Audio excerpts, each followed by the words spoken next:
huge fan of Coca Cola, like most people. Everyone knows Coca Cola. In law school, I survived on tap from early in the morning until after midnight. When Diet Coke was introduced, it changed my life and became my drink of choice. Coke's purpose is very simple. It's to refresh the world and make a difference. But I promise the reason I invited today's guest is not because I'm a Coca Cola fan. It's because he is such an inspiring leader. You can't have a healthy and prosperous business if the society that you're operating in is not also healthy and prosperous. He believes in empowering people, acting with purpose, and taking care of the planet. We need to collect back a bottle or can for every bottle or can we sell. Today, we're bringing James Quincey to the Inflection Point.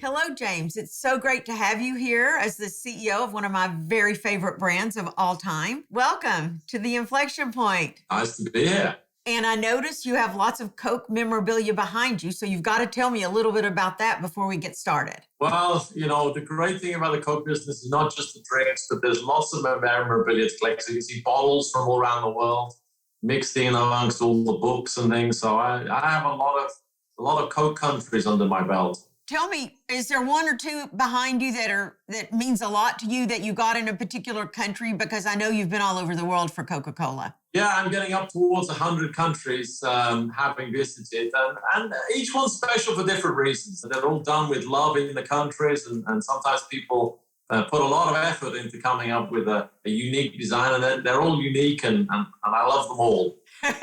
You can't pick one. It's like your children. You can't say one is your favorite. Okay, got it. Now, the name of this show is The Inflection Point. And the reason for that is because I think in all of our lives, there's been some moment when everything changed for us. And that has affected us for the rest of our lives. Can you tell us, James, when was that moment for you? I think there have been some big inflection points for me, whether it was personal things when my dad died when I was very young, I'm still in my 20s, or you have career inflection points. But in a way, I was thinking about this question that you posed about what's the big inflection point? And actually, for me, it's really life is about a series of choices and having to make those decisions on imperfect information or imperfect feelings about an uncertain future. And we all face inflection points as we go along, of bigger or smaller nature. Sometimes they're existential.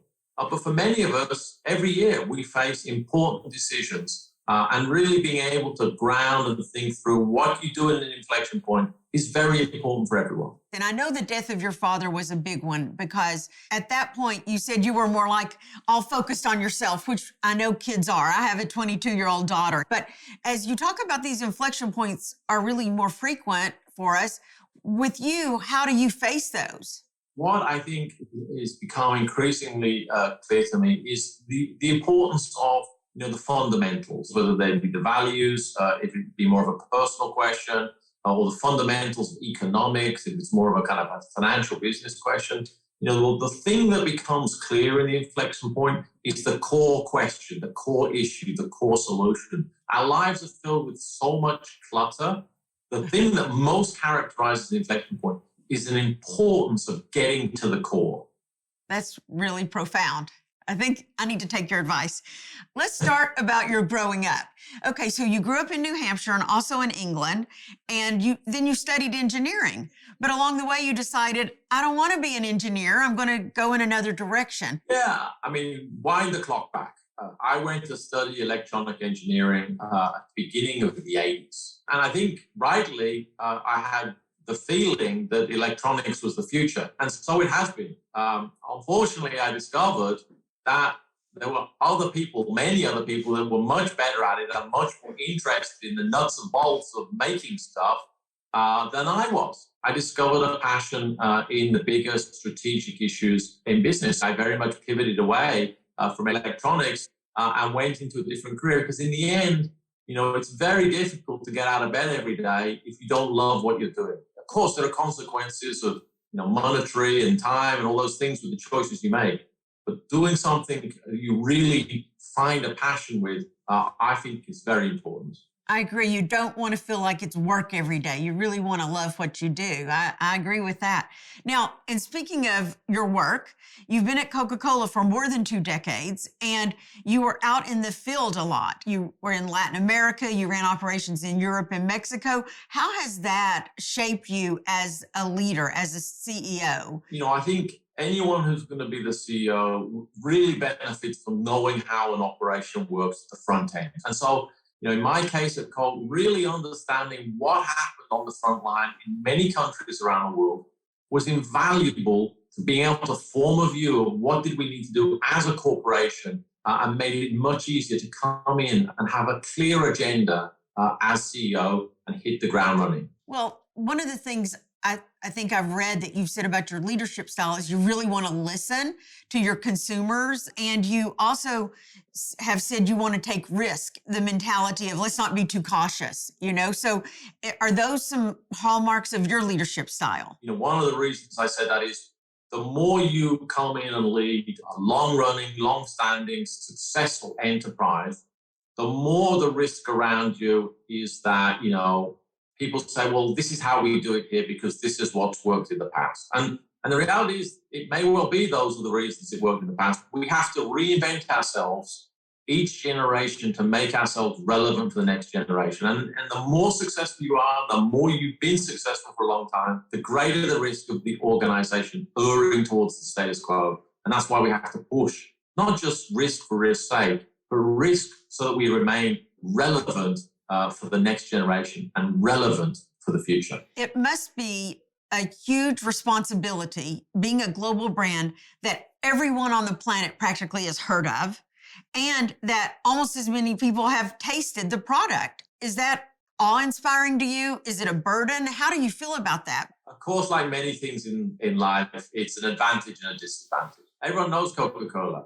There's no mystery as to what business you're in and your brand, and everyone has a point of view. But though the disadvantage is perhaps they think they know everything about the company and its brands, and it's very difficult, even for the CEO, to have all that information. And so, it is a great responsibility leading such a storied enterprise into the future. But I wouldn't have taken it if I didn't want to embark on that journey of leaving it better for the next generation. I think that's what every CEO ultimately aspires to, which is taking hold of a company and leaving it in better shape with better managers and better leaders for the next generation. Well, and you specifically are focused on leading better for the next generation, because we're talking about all these beverages around the world, and most of them are served in plastic bottles or aluminum cans. Tell me what Coca-Cola is doing, focusing on this issue about packaging, because this goes to the heart of what you're talking about, leading better for the next generation. Business and sustainability are not two different things and two parallel tracks. Sustainability needs to be intimately integrated into the business strategy. And so as we try and engage consumers to sell them more beverages, how are we going to make sure that the footprint that we leave as we provide those drinks is as small as it can be? And so one of the programs we have, particularly for bottles and cans, is what we call a world without waste. And really, it's about creating a circular economy for the plastic bottles and the aluminium cans, because those packages, unlike many other forms of waste, actually have inherent value. The premise of the circular economy ultimately is we need to collect back a bottle or can for every bottle or can we sell. It needs to be made in such a way that it can be introduced into the recycling system. And then we need to use that recycled material, whether it be the plastic or the aluminium, to remake a new bottle or can. But it's worth noting that there are already some countries in the world where 100% of the bottles we sell are made from 100% recycled plastic. Wow. So this idea of a fully circular economy is not some utopian idea into the future. It's something that's already true, and it's about expanding it and driving it to cover the entire world. It's clear you are motivated with a big sense of purpose. And I went on your website, which I love your website, and your sense of purpose is right there. What is Coke's purpose and what does it mean to you as its leader? Oh, Coke's purpose is very simple. It's to refresh the world and make a difference. It both talks about the business value that we aim to create, but how that is really a part of a greater shared value and societal value that we create through the Coca Cola business. And so it is a way of describing where we've come from and the heritage and the success and what will propel us into the future by refreshing consumers with whatever beverage or product they want, but also integrating many other factors and why we call it making a difference. You say, we want to refresh in body and spirit. And at first I'm like, really, in body and spirit? But then I'm like, when I was in law school and it was 1:00 in the morning in the law library, I would go get my tab because I'm that old. I would drink the tab. Diet Coke hadn't come out. And it did make me feel so much better in spirit that I could study one more hour. So I think you do refresh in body and spirit. Thank you for that. Now, continuing on your purpose, you have also had a mandate at Coke. You say business leaders should shape an economy that works for everyone, and it's a social contract. What do you mean by that? What is your social contract? The social contract in its simplest sense is the idea that you can't have a healthy and prosperous business if the society that you're operating in is not also healthy and prosperous. And so, we have to stand back as an enterprise and say, okay, what does that mean for us? And very clearly, you start with the things that are most central to your business, the very business we're in. So what's our role in making sure that we replenish all the water we use? What's our role in making sure consumers can enjoy our products without there being the external cost to the environment all the way over to other things like female empowerment? We have a great role in many developing markets. One of your initiatives is the 5x20, which is about female entrepreneurs around the world. Tell us a tad about that, because that is really interesting because it goes to your whole supply chain. The 5x20 program, it started back in 2010, and the idea was to empower or help empower 5 million female entrepreneurs in our global value chain by 2020.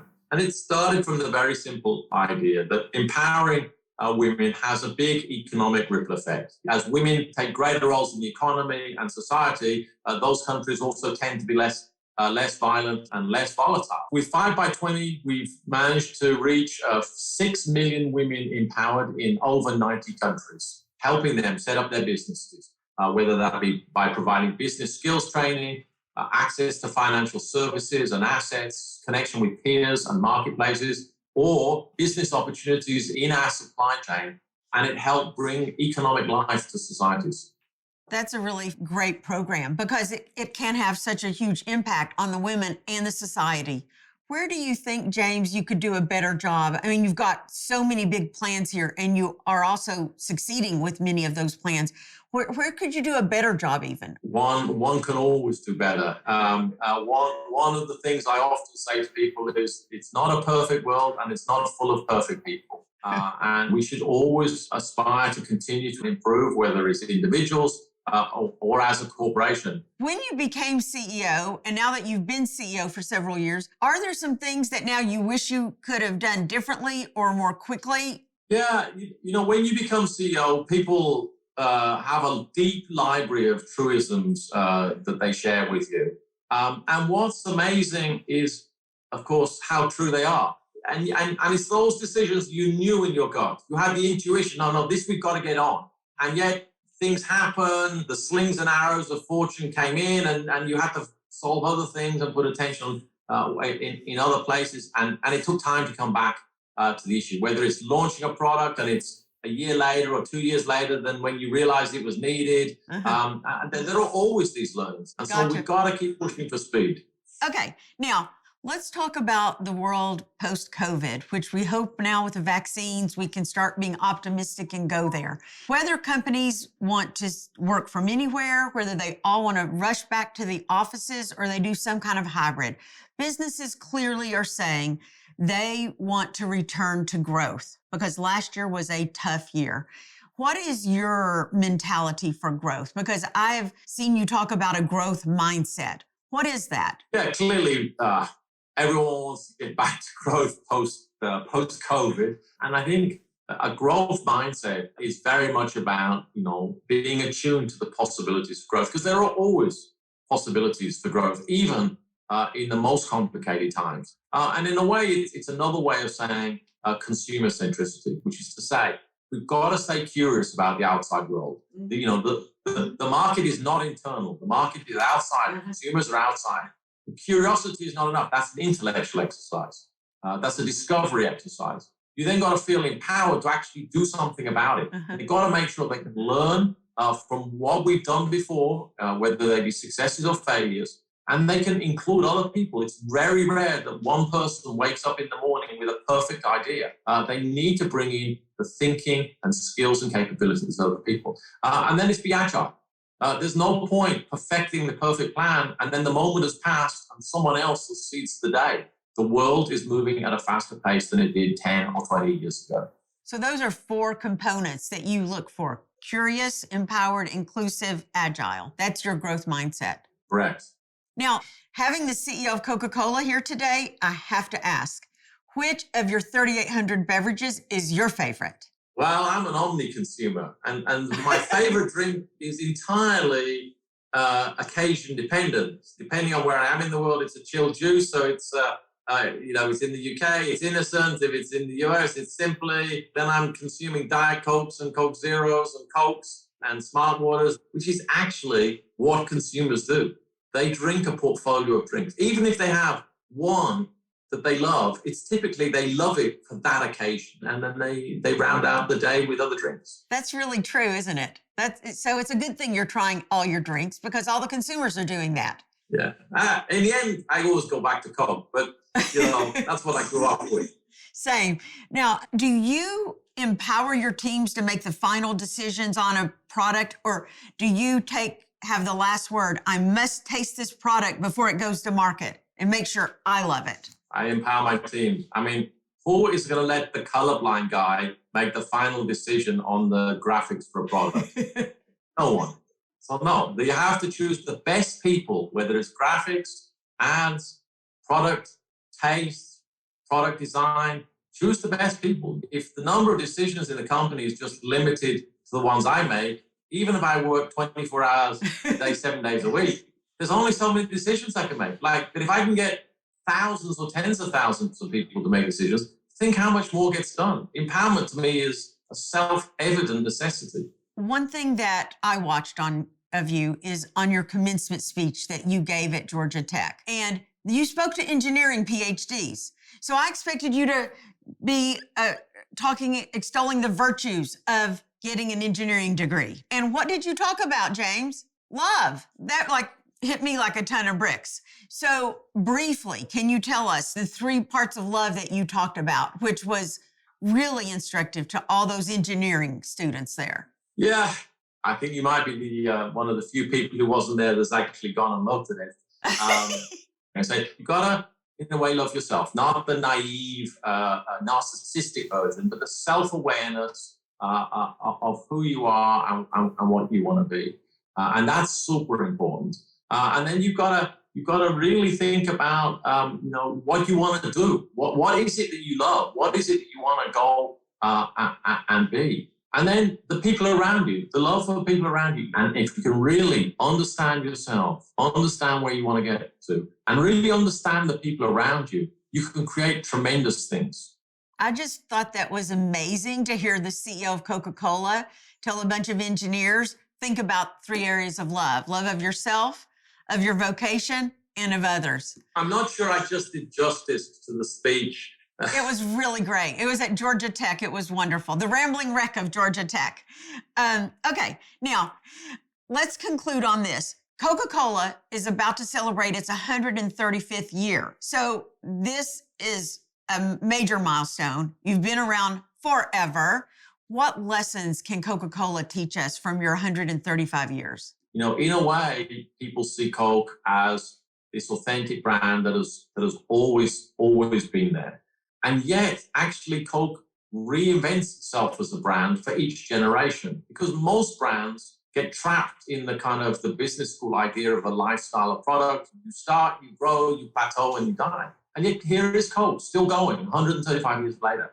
And so one of the important lessons is the necessity to keep being relevant, not just for the consumers from yesterday, but the consumers of tomorrow. All these components of the business vision, the purpose, the strategies, the culture, the values, they all have to work in coherence to drive the business into the future and into an enduring connection with each generation of consumers. Well, we know that as CEO, you're going to continue giving a bright future for Coca-Cola. Thank you so much for sharing it with us today. You're welcome. It was a pleasure. Great to meet you, if only virtually. Good luck with the series. Thank you so much.